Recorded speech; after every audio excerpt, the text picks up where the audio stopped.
Ito. Bibigyan naman ni Shansh. Galing kay Kesaya Herrera or Keisha Herrera. I think the next chapter of Maka series are about their childhood memories or future story. Maganda to interesting. Interesting.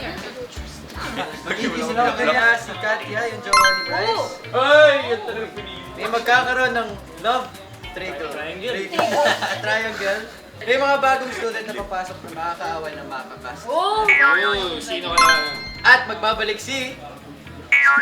Sige nga, basahin mo. Pwede ba? Pwede ba? Sige. That's my dog's name. Sabi ni Clover Abina, magugulo ang Shanzef dahil kay Jay and Ashko come back. Ito. Ano ba? Ano ba awarding? Ayan guys, nakasunod dito sabi ni Ian Pasigan. Hoping for a comeback of Josh, MJ, and Chovy.